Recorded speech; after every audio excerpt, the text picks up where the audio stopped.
Hi there guys, welcome back to another reaction video. Today we're checking out the history behind the end of slavery. This one is by Thomas Sowell. Without further ado, let's get to this one. Part 1. How many parts are there? It's taken from the book Black Rednecks and White Laborers. Slavery was destroyed within the United States at staggering costs in blood and treasure. Can you imagine? But the struggle was over within a few ghastly years of warfare. Wow.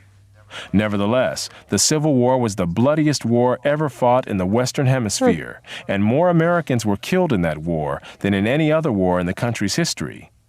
But this was a highly atypical, indeed unique, way to end slavery.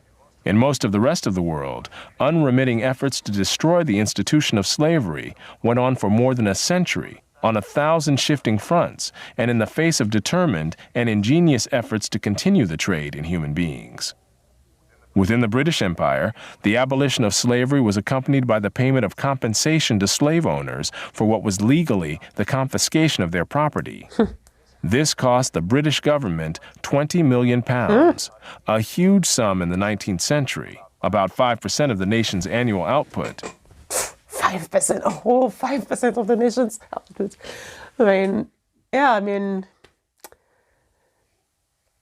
Whether we accept it or not, whether we accept this whole history about slavery thing or not, the truth is that it happened. And the good thing is that they really tried.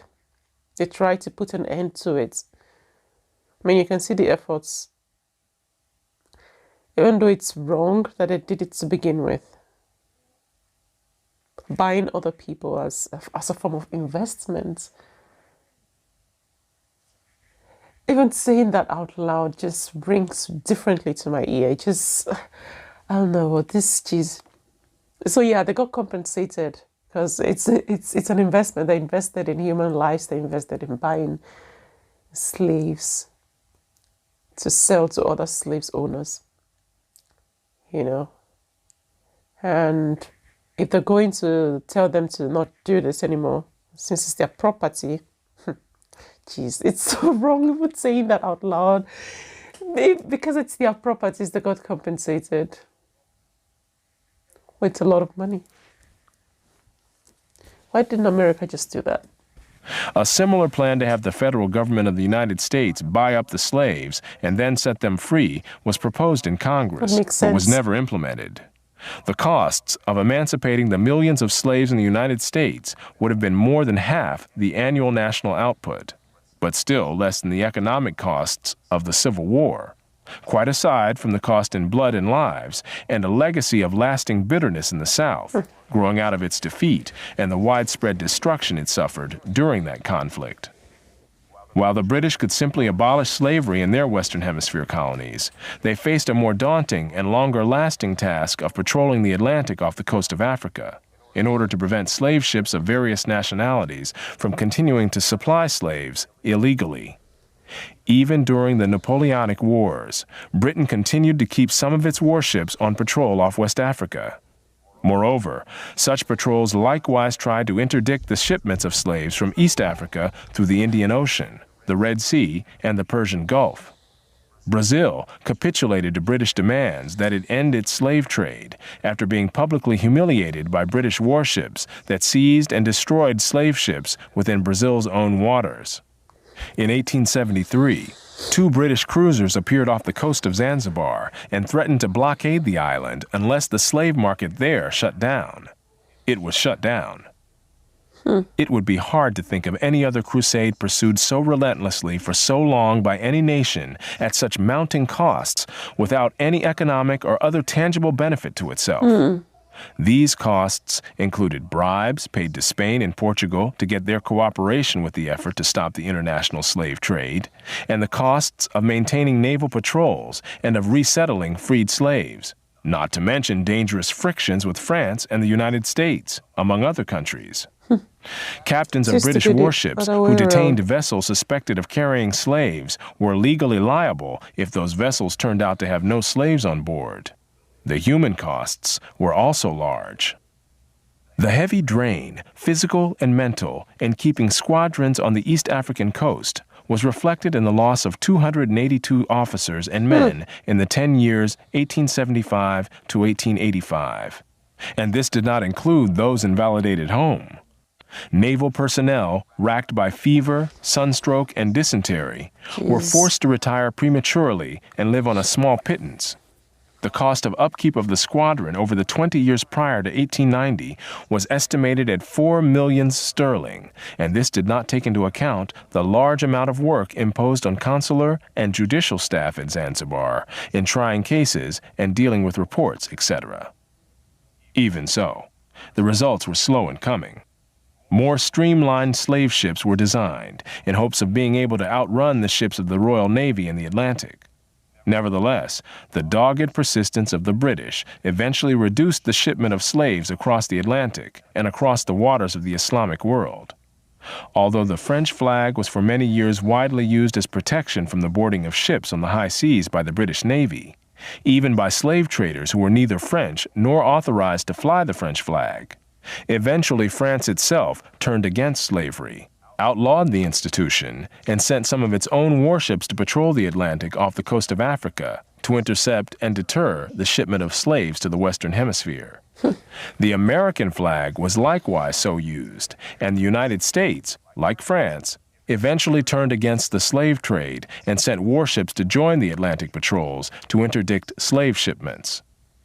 Although by 1860, the Atlantic slave trade had been effectively stopped, the slave trade from East Africa across the Indian Ocean, the Red Sea, and the Persian Gulf took longer to be reduced significantly. Off the east coast of Africa, smaller Arab vessels called dhows hugged the coastlines, in waters too shallow for the British warships to enter. One British commodore estimated that he captured one dhow for every 8 that escaped. Nevertheless, during the period from 1866 to 1869, 129 slave vessels were captured and 3,380 slaves were freed. When the threat of being boarded seemed imminent, the Arabs would throw slaves overboard to drown, rather than have them be found on board, which could lead to British seizure of the vessel and punishment of those who manned it. The worst that could befall the slaves was when the slaver was overhauled by a British cruiser, and they might then be flung overboard to dispose of all evidence. Devereux mentions a case where the Arabs, when pursued by an English cruiser, cut the throats of 24 slaves and threw them overboard. Colomb also states that Arabs would not hesitate to knock slaves on the head and throw them overboard to avoid capture. Because there were only a few naval ships available to cover a vast expanse of water in this region, British warships would often launch smaller boats to engage the Arab slave dhows. In these cases, as one study put it, the slave traffickers frequently did not hesitate to attack boat crews in defense of their profits. Battles between the Arabs' vessels and the smaller British craft were especially likely when the larger ships that launched them were too far away to reach the scene in time to join the battle. In other cases, the Arabs fled even from the smaller British vessels. An episode in 1866 was typical. On 26 April 1866, the Penguin set out after a dhow and fired several shots in an effort to make the crew come to. When the dhow failed to lower its sail, Gartorth felt certain that she was a slaver and ceased firing for the sake of the slaves on board. However, he managed to close with the dhow, which then made for the rocks through a heavy surf.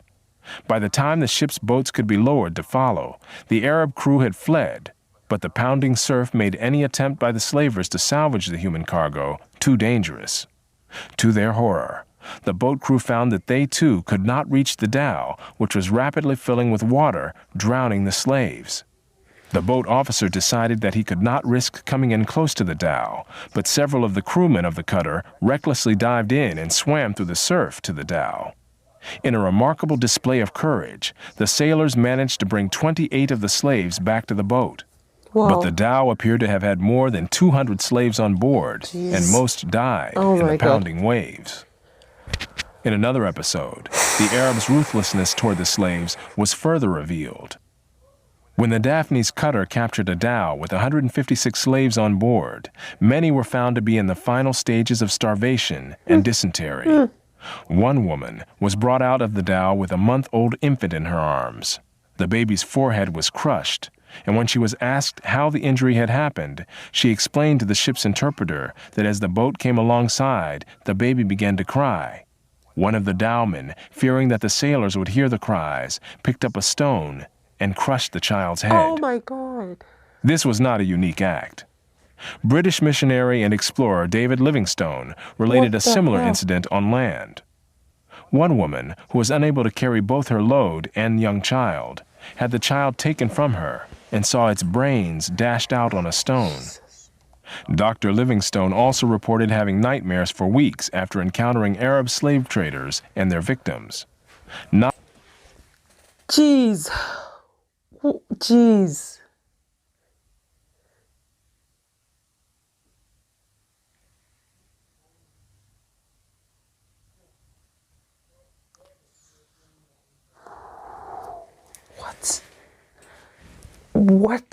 What? Jeez. What? I don't even know. Oh my God. What happened to their humanity? What happened to their humanity? These Arabs, they had no humanity left in them. Greed just covered their faces. It's like demons took all over them.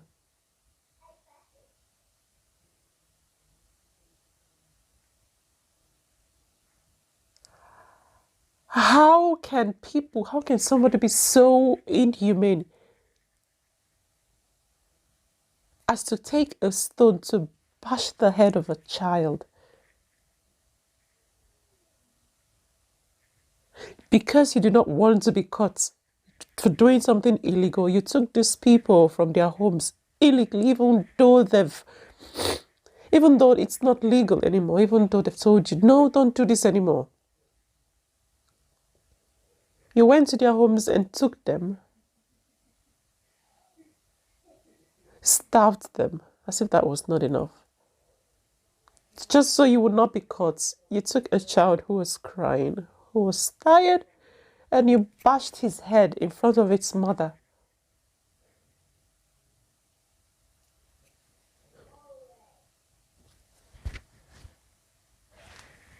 Not only was this Christian missionary shocked by the brutality of the Arab slave traders, so was Muhammad Ali, the ruler of Egypt, who was a battle-hardened military commander. None of this means that the horrors of the transatlantic slave trade should be ignored, downplayed, or excused, nor have they been. A vast literature has detailed the vile conditions under which slaves from Africa lived and died during their voyages to the Western Hemisphere.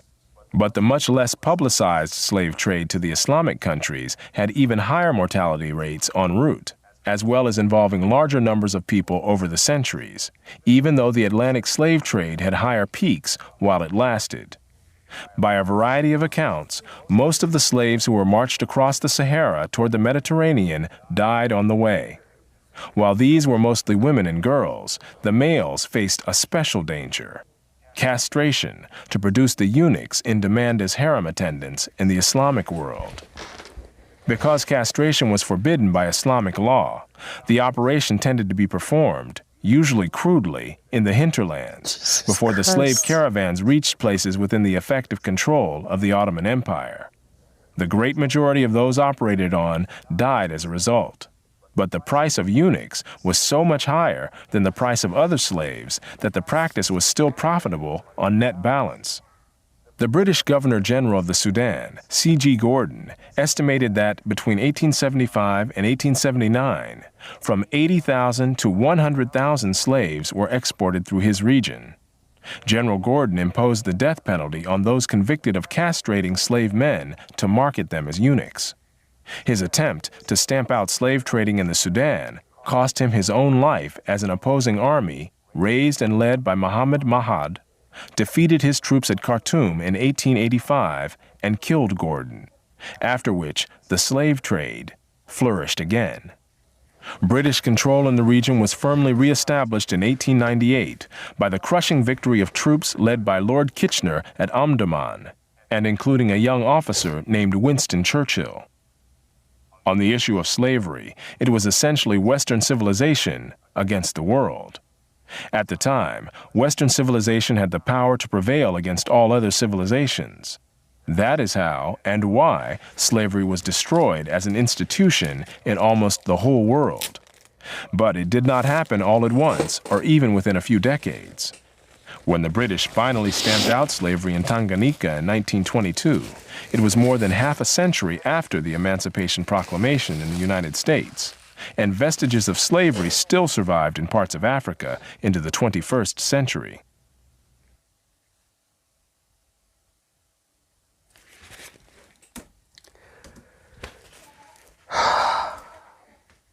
My God. My God. And to think that this is still happening.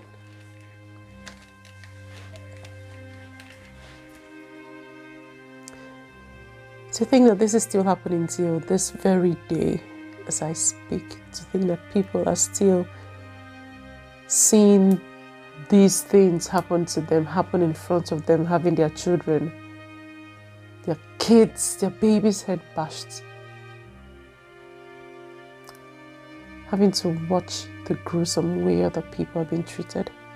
Having to be treated in that way. Oh my God.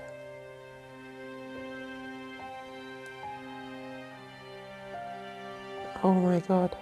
I have to give my utmost respect to, the English, to England for such a huge sacrifice. They fought really hard to stop this slavery. They fought really hard. Thinking about the gruesome way those people were treated, still bringing tears in my eyes. Like, how the hell can people be so mean? How can people be so wicked? How can wickedness be? Jeez. Oh my Lord. It is so horrible. It is so horrible and unbelievable what money can do to people. Just changes you. You just lose your humanity. You just stop being human because of money. Just let money rule you. After England finally succeeded in abolishment of slavery, the Arabs still went behind their backs and did it anyway. And these poor people that have been captured,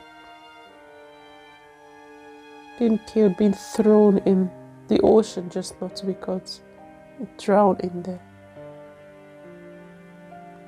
died of starvation, died of dysentery, died in the hand of these wicked people, being castrated just not to have more children. How can people be so wicked?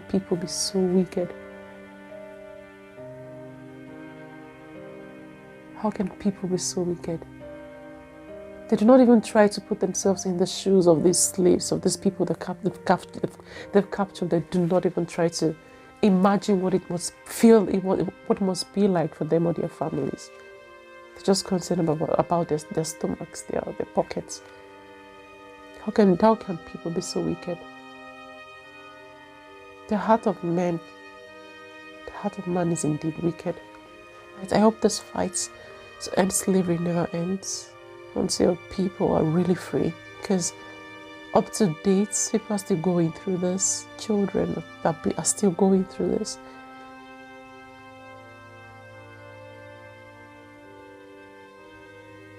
My God. Wow. This was I don't even know what to say.